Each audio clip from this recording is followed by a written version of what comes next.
যে মেয়েরা তোমাদেরকে বলে যে বিয়ে তোমারই করব, যতই তুমি গরিব হও, যত যাই হও, হ্যাঁ, এগুলো মিথ্যা কথা বাবু, এগুলো সব মিথ্যা কথা। কয়েকদিন পরে যখন মেয়ের কাছে সরকারি চাকরিজীবী প্রস্তাব আসবে, চাহে উসকে সর পে বাল हो या ना हो, টাকলাকেও মেরে কিন্তু বিয়ে করে ফেলবে, মাথায় রাখবে এই কথাটা। এজন্য আমাদের কথা একটা, যেই মেয়ে মুত্তাকি, আল্লাহকে ভয় করে, ইখলাস আছে, চরিত্র ভালো আছে, তার বাড়ি না থাকতে পারে, বাপ না থাকতে পারে, মাও না থাকতে পারে, যে চরিত্র মানলে হবে, তাকে আমি চোখ বন্ধ করে বিয়ে করবো, ঠিক কিনা বলো? আল্লাহ প্রত্যেকটা যুবককে ক্যারিয়ার সুন্দর করার তৌফিক দান করুন, সকলে পড়া আমিন। আর যারা আসছেন, শেষ কথা বলে আমি আমার আয়াত ভিত্তিক তাফসীর শুরু করব। আমার মুখে একটু তাকান তো, আমি ঘেমে গেছি, আমি জানি আমাকে দেখতে এখন আমার বেশি সুন্দর লাগতেছে না, বাট আমার এই যে মনে না, আগে আমি বলি, আমার প্রশ্ন করতে দেন, আমার মুখে এটা কি মাইকের উপরে উঠাইছে, জবাবটা জোরে পাই, এটা কি? দাড়ি। এখানে অনেক হুজুররা, ছাত্ররাও আছে মাদ্রাসা। আচ্ছা, আমাকে মন থেকে বলেন তো, আমি আসিফকে দাড়ি রেখে, answer me loudly, am I looking cat? Am I looking unsmart?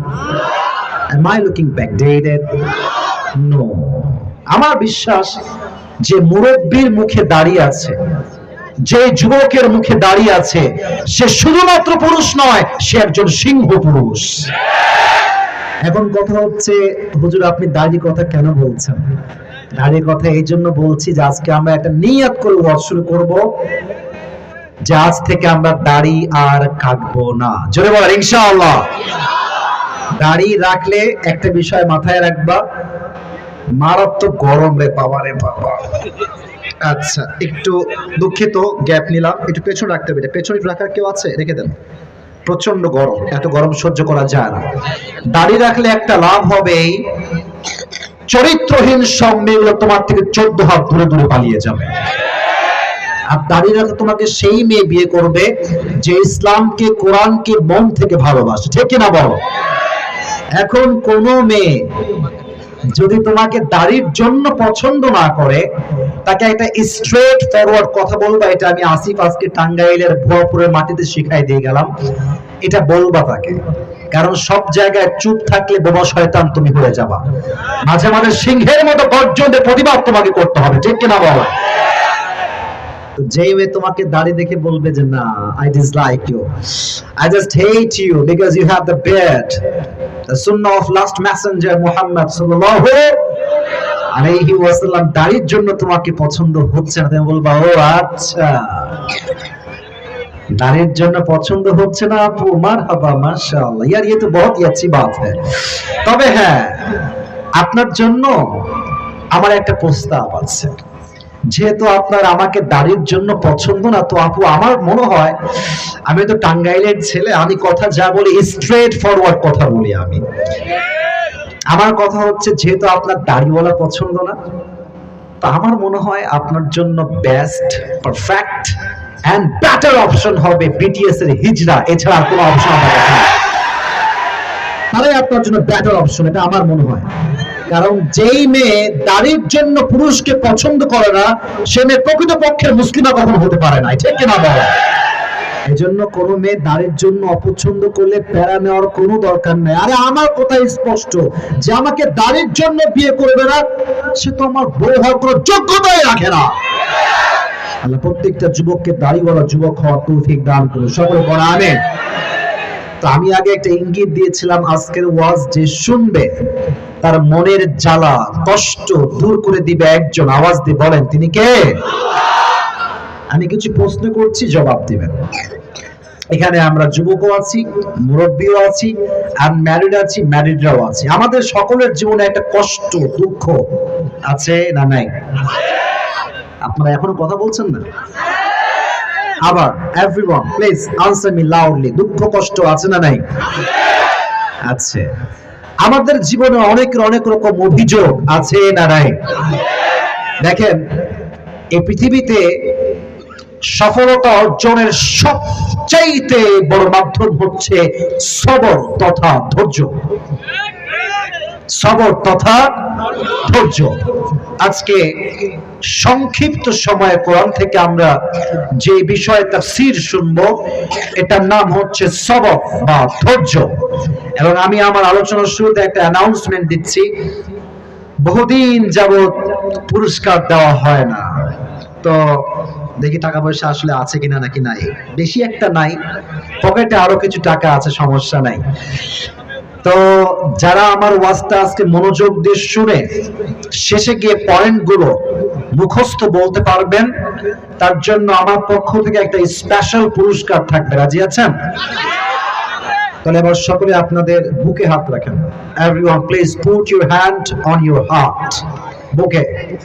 আমি যা বলি আমাকে ওয়াদা করেন। সবাই এক বাক্যে ডাক দিয়ে বলেন, হুজুর।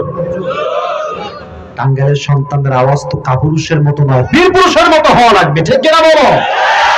মন থেকে বলেন সবাই, হুজুর আমরা ওয়াদা করছি আপনার তাফসীর শেষ পর্যন্ত শুনে তারপরে আমরা দোয়া করে বাসায় যাব।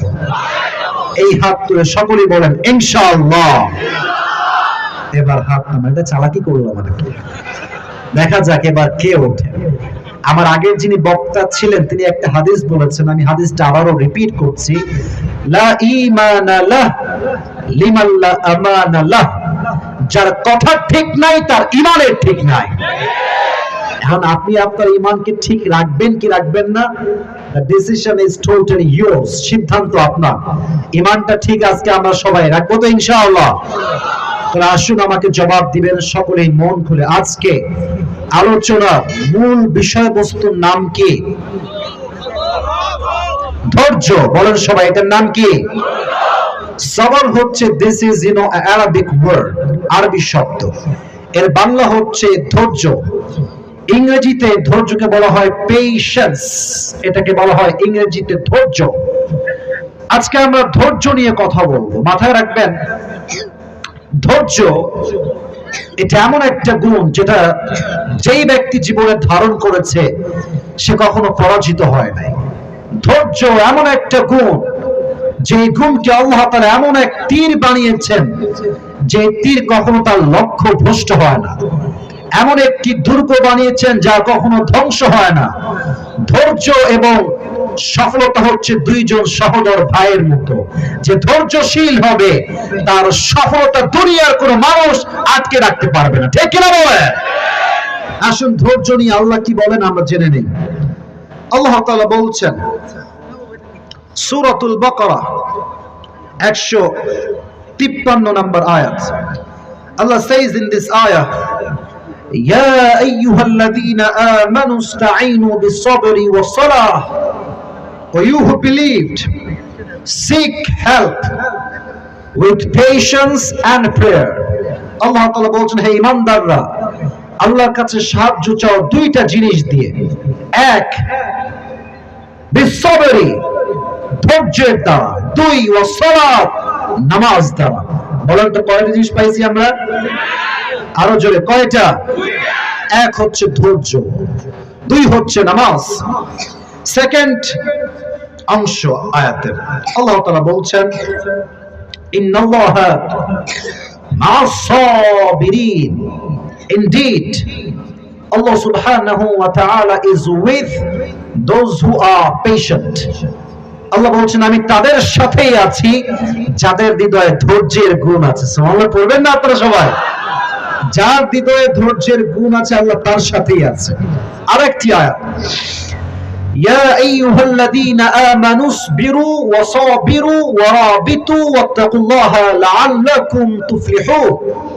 Allah says in this ayah, O you who believed, be patient, wasabiru, and raise in patience, warabitu, and be strong, be steadfast, wattaqullah, and fear your Lord, la'allakum tuflihun, so that you will be a victorious person. Allah Ta'ala বলছেন, তোমরা ধৈর্যশীল হও এবং ধৈর্যে তোমরা অটল থাকো এবং তোমরা সকলেই আল্লাহর সঙ্গে সম্পর্ক দৃঢ় রাখো, শক্ত হও, শক্তিশালী হও, বিজয় এবং সফলতা তোমারই হবে। সুবহানাল্লাহ পড়ে সবাই আপনারা। শেষ আয়াত, এটা বলে আমি আমার হাদিস ভিত্তিক ঘটনা শুরু করব। শেষ আয়াত, সবরের ফলাফলটা আসলে কি? আচ্ছা, এখানে একটা কাগজ দেওয়া হয়েছে। এমপি সাহেব কলের মাধ্যমে কথা বলতে চায়, সুযোগ দেওয়ার জন্য একটা অনুরোধ করা হয়েছে। আসলে এটা তখন বললে ভালো হতো যখন আমাদের জাহিদ ভাই কথা বলছিলেন। জাহিদ ভাই না? হ্যাঁ, জাহিদ ভাই যখন কথা বলছিলেন তখন বললে খুবই ভালো হতো, যেহেতু উনি কথা বলতে চেয়েছেন। যদি উনি লাইনে থাকেন কথা বলার দিবেন, কিন্তু মেহেরবানি করে আমি দেখতে চাই টাঙ্গাইয়ের মানুষরা যত যাই হোক আজকে, যেহেতু আজকে সবরের ওয়াজ হচ্ছে, আজকে আমার সবরের সর্বোচ্চ প্রমাণ দিয়েই ছাড়বো ইনশাআল্লাহ। কেউ ডান বাম হবে না। এমপি সাহেবের একটা হক আছে, অধিকার আছে। এমপি সাহেব ফোন দিবেন, কথা বলেই শেষ হবে, আমরা আবার তাফসীর শুরু করব। লাইনে আছেন? লাইনে স্যার, তো লাইনে নিয়ে আসেন স্যার, লাইনে নিয়ে আসুন নাকি। যদি উনি থাকেন লাইনে নিয়ে আসেন খুব ফাস্ট, উনি বুঝবেন যে পরিস্থিতি আসলে কেমন। এখন শুরু করে দেন। আচ্ছা, ওই যে ওখানে নিয়ে যান, ওখানে নিয়ে যান। এটাই তো ভালো হয়, এটা আওয়াজ ভালো শোনা যাবে। এটাতে আওয়াজ ভালো শোনা যাবে, কাটবে না। আস্তাগফিরুল্লাহ, আস্তাগফিরুল্লাহ। এই হলুদ গেঞ্জি, হলুদ গেঞ্জি, মাইরে হাত দিবে বলবো রে, খবরদার এই বেঈমানি করিস না বাবা, এই বেঈমানি করিস না। এমপি সাহেব কথা বলো প্লিজ। সুপ্রিয় মুসলিয়ান ইকরাম, আমাদের মাঝে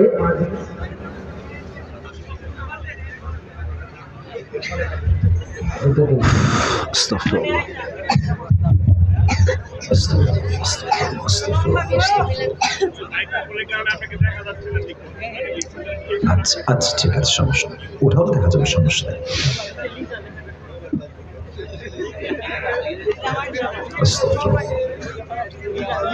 আমি সবাইকে দেখছি, कोई भी उठ के मत जाना मेरे यार, কেউ উঠবেন না। এমপি সাহেব কথা বলা শেষ হবে, আমরা আবার তাফসীর শুরু হয়ে যাচ্ছে ইনশাআল্লাহ। Please call him first, please please, খুব দ্রুত।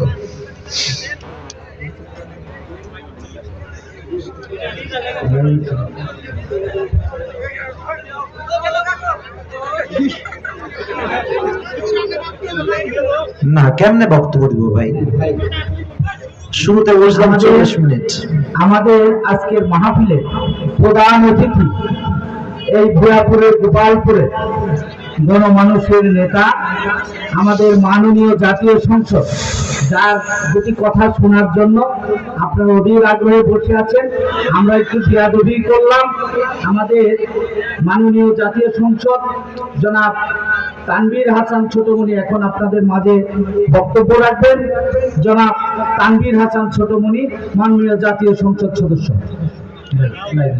দিছি, জি হ্যাঁ দিছি, লাইনে দিছি।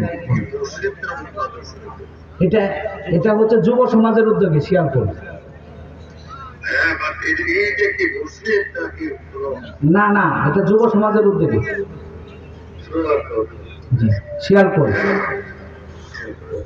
আসসালামু আলাইকুম। সম্মানিত আজকের এই শিয়ালকোট এবং দফতরের সম্মানিত সভাপতি, সম্মানিত সকল অতিথিবৃন্দ, সম্মানিত আয়োজক কমিটি, এই যুব সমাজের পক্ষ থেকে সকল নেতৃবৃন্দ, আমার শ্রদ্ধেয় সকল মুরব্বিয়ান, পর্দার এবং মা বোনেরা, সকলকে আমি আমার পক্ষ থেকে শুভেচ্ছা জানাচ্ছি।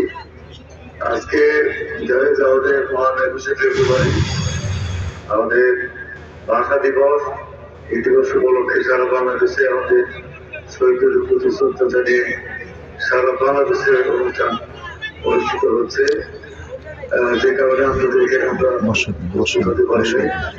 আপনাদের যারা আয়োজন করেছে নিজ দায়িত্বে বসায় দেন, তারা অত্যন্ত ভালো এমনকি ভালো উদ্যোগ দিয়েছে।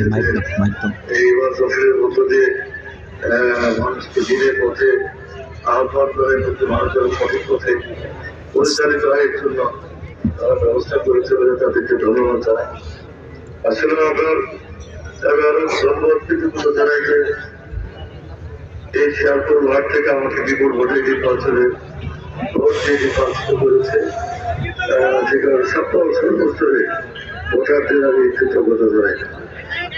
আমি চেষ্টা করেছি দয়াপুরের গোপালপুরের সার্বিক উন্নয়নের মধ্য দিয়ে আপনাদের যে প্রত্যাশা, সেই প্রত্যাশা পূরণ করার জন্য চেষ্টা করেছি।